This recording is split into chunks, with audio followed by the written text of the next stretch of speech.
तो आज सुबह सुबह मैं अपने गाड़ी को लेके अपने दोस्त के घर की तरफ निकल पड़ा था, क्योंकि ठीक 11 बजे के आसपास मुझे मेरे कैंपर वाले दोस्त का फोन आ गया था। वो मुझे बोल रहा था कि भाई कुछ भी हो जाए जल्दी से जल्दी मेरे घर पे आ जा। अब ये सुन के मैंने उससे पूछा कि भाई क्या हुआ, इतनी जल्दी क्या है, लेकिन उसने मुझे कुछ भी नहीं बताया और बोला कि अर्जेंटली मेरे घर पे आ जाओ। इसलिए फटाफट मैं उसके घर की तरफ निकल गया था और पूरे 1 घंटे ड्राइव करने के बाद जब मैं उसके घर की तरफ पहुंचता हूँ तो मुझे दिखाई देता है कि वो तो वहाँ पे कुछ और ही कर रहा है। वहाँ पे पहुँचने के बाद जैसे ही मैं अपनी गाड़ी से उतरता हूँ तो मुझे दिखाई देता है कि मेरे दोस्त ने तो एक नया ट्रक ले लिया है जिसका वहाँ पे वो सेलिब्रेशन कर रहा था। तो भाई लोगों, यहाँ पे आने का आपका बहुत शुक्रिया। मैंने आपको आज यहाँ पे इसलिए बुलाया है क्योंकि मैं लिया है एक नया ट्रक। मैंने अपना पुराना कैंपर बेच के ले लिया टाटा सिग्मा।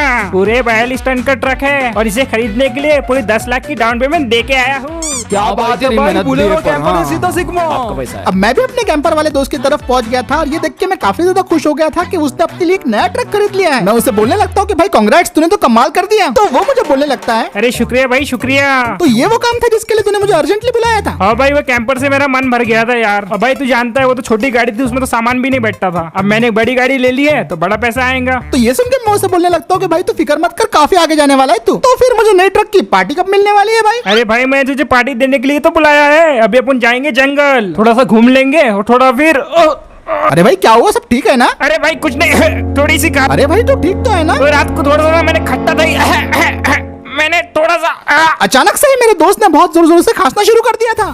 अरे पानी ला, पानी, सीना दर्द कर रहा। देखते ही देखते मेरे दोस्त की हालत कुछ ज्यादा ही बिगड़ गई थी और इससे पहले कि मैं कुछ कर पाता मेरा दोस्त एक जोर से चिल्लाता है और नीचे जमीन पे गिर जाता है। मेरा सीना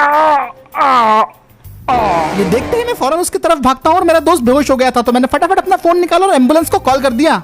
हेलो एम्बुलेंस। और फिर उसके बाद मैं अपने दोस्त को हॉस्पिटल में जाके एडमिट कर देता हूँ। फिलहाल तो मेरा दोस्त अभी खतरे से बाहर था, लेकिन वहाँ पे जाने के बाद डॉक्टर साहब मुझे बोलने लगते हैं, हाँ, बहुत ज्यादा बड़ी समस्या है, आपने इस पे पहले ध्यान क्यों नहीं दिया? डॉक्टर साहब आप किस बारे में बात कर रहे हैं? मुझे इस बारे में कोई भी आइडिया नहीं है। क्या आप जानते हैं इस इंसान को कौन सी बीमारी हुई है जिसका इलाज नहीं है? ऐसी कौन सी बीमारी हो गई? कहीं मेरे दोस्त को कैंसर जैसी कोई बड़ी बीमारी? नहीं, मैं तो खर्रा भी नहीं खाता। ये सुन के मैं अपने दोस्त को बोलने लगता हूँ कि फिक्र मत कर भाई, तुझे कुछ नहीं होगा। डॉक्टर साहब प्लीज मेरे दोस्त को बचा लीजिए। डॉक्टर साहब मुझे बोलने लगते हैं, मैं इसे नहीं बचा सकता कि इसे हुए दुनिया की सबसे बड़ी बीमारी। कौन सी बीमारी हुई है इसे डॉक्टर? रिपोर्ट के हिसाब से माने तो इन्हें हो चुकी है नजर। क्या कहा डॉक्टर, नजर हो गई है इसे? हाँ, इसे नजर ही हुई है। क्या ये किसी चीज का शो ऑफ कर रहा था? तो ये सुन के मैं डॉक्टर साहब को बोलने लगता हूँ कि हाँ इसने अभी एक नया ट्रक लिया था, बस ये उसी की पार्टी दे रहा था। अरे मुझे क्या पता ट्रक के चक्कर में इतना बड़ा हो जाएंगे।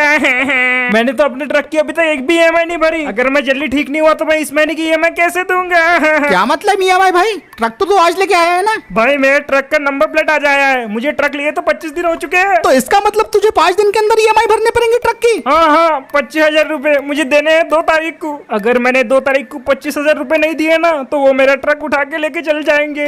भाई ये तो बहुत बड़ी मुसीबत हो गई। क्या करूं भाई, ऐसे हालत में तो मैं ट्रक भी चला नहीं सकता। तो ये सुनने के बाद मैं अपने दोस्त को बोलने लगता हूँ कि भाई तू मुझसे उधार लेके अपनी EMI चुका देना। नहीं दोस्त, हमारे खानदान में उधार नहीं लेते, भूखे मर जाएंगे पर किसी से उधार नहीं लेंगे। अब बात मेरे कैंपर वाले दोस्त की खुददारी पे आ गई थी, तो मैं उससे बोलने लगता हूँ कि भाई कैसा रहेगा अगर तेरी जगह ट्रक मैं चलाऊं और तेरा ट्रक चलाने से जो मुझे पैसा आएगा उससे मैं तेरी EMI भर दूंगा। तो ये सुनने के बाद तो पहले मेरा दोस्त काफी मनाही कर रहा था, लेकिन फाइनली वो मान जाता है। फिर वो मुझे बोलने लगता है, ठीक है भाई, मैं तुझे अपना ट्रक दे दूंगा पर मेरे ट्रक को अपने ट्रक के जैसा समझ के चलाना प्लीज। ठीक है भाई, ये तेरा। ये ले चाबी और मैंने अपने सारे ऑर्डर्स की लिस्ट तेरे व्हाट्सएप पे डाल दी है। सारे लोकेशन पे पहुंचकर तुझे वहां से ऑर्डर उठाने हैं और कुछ ऑर्डर थोड़े दूर के भी है, तो थोड़ा मैनेज कर लेना भाई। आज सर धंधे पानी के बारे में बात मत कीजिए, आपको नजर लग के। इतना सुनने के बाद मैं अपने दोस्त को ठीक है बोल देता हूँ और फिर उसके बाद ट्रक की चाबी लेके हॉस्पिटल से निकल जाता हूँ। तो अब दूसरे दिन मैं छुट्टी लेके अपने दोस्त के घर पे आ गया था और उसके ट्रक की साफ सफाई कर रहा था, क्योंकि अगले 5 दिनों तक मुझे इसी ट्रक को चला के अपने दोस्त की EMI का बंदोबस्त करना है। अब ऐसा नहीं था कि इससे पहले मैंने कभी ट्रक नहीं चलाए थे, मेरे पहले काफी ट्रक के बिजनेसेस रह चुके थे, तो इस फील्ड में किस तरीके से काम किया जाता है वो मुझे अच्छे तरीके से आता था। लेकिन ये पहली बार था कि अब मैं कोई ट्रेलर ट्रक चलाने वाला हूँ। ट्रक की साफ सफाई करने के बाद मैं ट्रक के अंदर बैठ गया था और फिर उसके बाद मैं पहली बार उसे स्टार्ट करता हूँ और ये ट्रक की आवाज सुन के तो भाई मुझे लिटरली लायन की याद आ गई थी।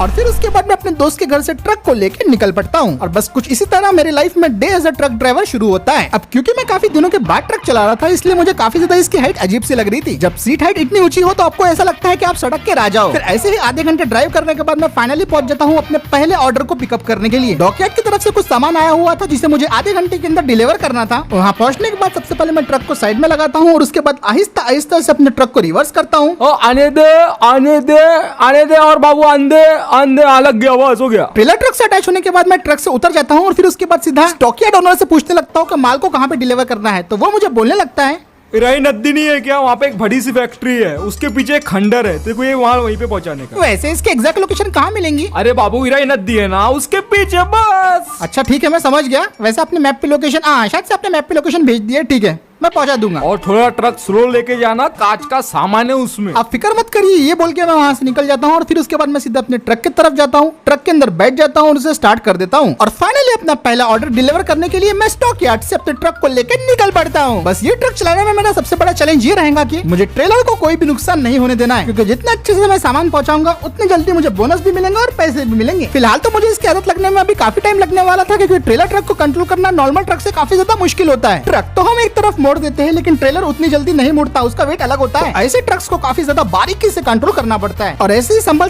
के चला के मैं इसे फाइनली लेके आ गया था इराई नदी के ब्रिज पे। और ब्रिज क्रॉस करने के बाद फाइनली मैं पहुंच गया था हाईवे पे। और बस यहाँ से तो 5 किलोमीटर रास्ता दूर था और उसके बाद मेरा ऑर्डर डिलीवर हो जाने वाला था। लेकिन रास्ते में मुझे एक बंदा मिला जो कि बोल रहा था, ए वायरा टूट रहे ना रे, काय को ट्रक मोहल्ले में डाल रहा तू? हाँ, अब ये देख के मैं ट्रक से उतर के उस बंदे से अच्छे से बात करने गया, लेकिन वो बंदा तो मेरा अंक पे चौड़ा हो रहा था। ओ पगली सोच के गले में ट्रक लगा, दिखाई नहीं दे रहा देखो, मोहल्ला है ना ये। भाई देख, हाथ मत लगा। तो क्या लड़ता के आजा बोला 1 by 1 ऐसा मारता रे 8 वाट। अबे ये ले, ये बंदे की हरकतें देख के मैं समझ गया था कि लातों की भूत बातों से नहीं मानते, इसलिए मैंने इसके पंचेस को डॉज करके फटाक से इसके मुंह पे एक पंच मार दिया। अब वो माँ मुंह में से सिरवा गिर रहा। अरे आवो। अब जब तक मैंने इस बंदे को ठिकाने लगाया तब तक ट्रेलर का ओनर आ गया था और वो मुझे बोल रहा था, ओके भाई, सामान तो चेक हो गया है, ये लो आपका पेमेंट 3,500 रुपए। अगली बार से हम लोग तुमको ही बुलाएंगे। इतना सुनने के बाद मैं उसे थैंक यू बोलता हूँ और अपने अगले ऑर्डर के लिए निकल जाता हूँ। अगला ऑर्डर जो मुझे मिला था वो किसी फिल्म स्टूडियो का था, क्योंकि इस ट्रेलर के अंदर मूवी के काफी सारे सामान वगैरह जैसे कि सेट, कॉस्ट्यूम वगैरह रखे हुए थे। और क्योंकि ये ऑर्डर मुझे सिटी से होते हुए डिलीवर करना था और क्योंकि हम लोग बिल्कुल छपरी के जैसे रोडों पे चलते हैं, तो ये ऑर्डर डिलीवर करना मेरे लिए थोड़ा सा मुश्किल था। लेकिन सिर्फ 2 घंटे से भी कम टाइम में मैं ये सारा के सारा सामान along with trailer successfully deliver कर देता हूँ फिल्म साइट पे। जैसे ही मैं साइट पे पहुंचता हूँ और अपने ट्रक से उतरता हूँ, तो मुझे उतने में ही मुझे ओनर का मैसेज आ गया था, जिसने मेरे अकाउंट में पैसे ट्रांसफर कर दिए थे इस ट्रिप के लिए। और फिर उसने मुझे कॉल करके बोला कि ट्रेलर को यहीं पे छोड़ के चले जाओ। मैं उसे ठीक है बोल देता हूँ और अपना ट्रेलर को वहीं पे छोड़ के अपने अगले ऑर्डर के लिए निकल पड़ता हूँ। तीसरे ऑर्डर में मुझे कुछ लकड़ियों के गट्ठे थे जो कि मुझे एक फर्नीचर फैक्ट्री में पहुंचाने थे, और फैक्ट्री तक पहुंचने में मुझे आधे घंटे से भी कम टाइम लगा। और फाइनली फैक्ट्री में पहुंचने के बाद मेरा तीसरा ऑर्डर भी डिलीवर हो जाता है। 3 ट्रिप्स मिला के मैंने लगभग 9,500 रुपए कमा लिए थे। तभी मुझे चौथे ऑर्डर का फोन आ गया था और फिर उसके बाद मैं चौथे ऑर्डर के लिए भी निकल पड़ता हूँ। लेकिन चौथे ऑर्डर में थोड़ी सी गड़बड़ थी। ये बंदा अपनी कुछ गाड़ियों को दूसरे स्टेट में ट्रांसफर करवाना चाहता था, लेकिन कमाल की बात ये थी कि एक भी गाड़ी के पेपर अवेलेबल नहीं थे। और जब मैंने इसके पेपर मांगे तो वो मुझे बोलने लगता है, ए बंटा है मेरी बात सुन, देखो कितने पैसे होना बोल। पैसे? मैं तुम्हारा मतलब नहीं समझा भाई। ए बंटा है मेरी बात ध्यान से सुन, ये गाड़ी है ना चोरी की,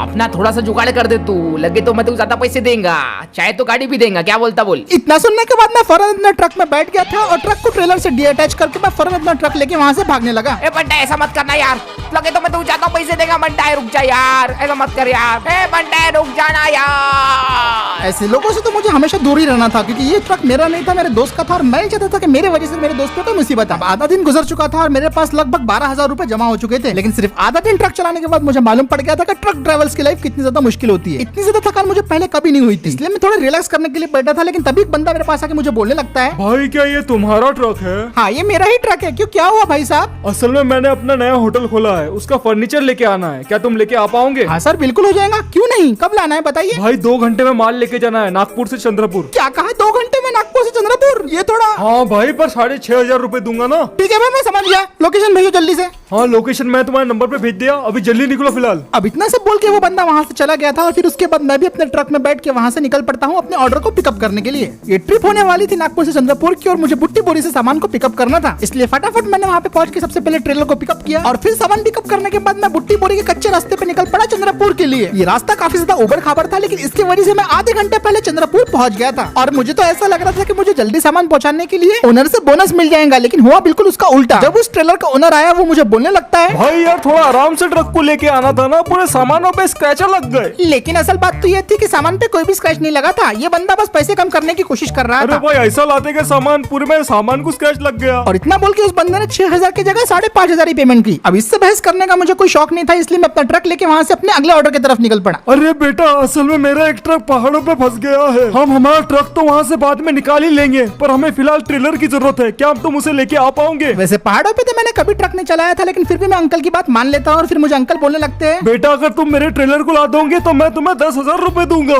10,000 रुपए?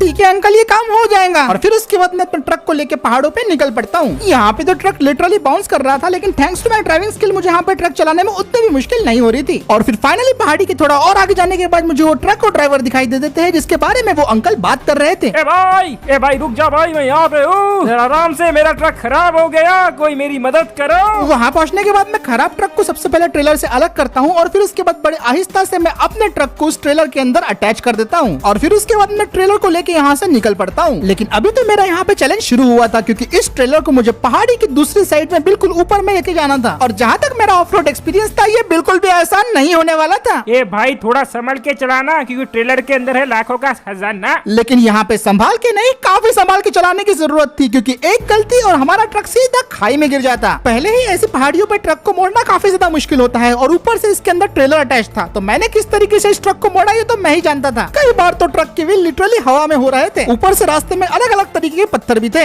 ए बाबू थोड़ा आराम से, हमें 50 ट्रक का एक्सीडेंट पहले ही हो चुके ए हैं। भाई मेरी फाड़ मत अभी। बड़ी मुश्किल से एक्सेलरेटर और ब्रेक को कंट्रोल करके मैंने अपने ट्रक से सारे के सारे मोड़ पार किए और पूरे 1 घंटे के लंबे और दर्दनाक सफर के बाद मैं फाइनली पहुंच गया था पहाड़ की चोटी पे। अब वो बंदा गाड़ी से उतरता है और मुझे बोलने लगता है, अरे बाबा तू तो बहुत अच्छा चलाता है रे। ए भाई मैंने तेरे जैसे ड्राइवर तो आइसरोस ट्रकर में देखे थे। अरे भाई शुक्रिया शुक्रिया, अच्छा लगा कि तुम्हें मेरी ड्राइविंग पसंद आई। अबे भाई शुक्रिया क्या, बहुत बहुत शुक्रिया। ये ले भाई 10,000 रूपए। भाई देख अपन का ट्रक का काम है, मुझे कभी भी तेरी जरूरत पड़ सकती है, तू मुझे अपना नंबर दे दे। ठीक है भाई, ये लो मेरा नंबर 99। उसके बाद मैं उस बंदे को अपना नंबर दे देता हूँ और फिर उसके बाद ट्रक में बैठ के वहाँ से निकल पड़ता हूँ। अब फाइनली मैं वो कर पाऊंगा जो मैं करना चाहता हूँ।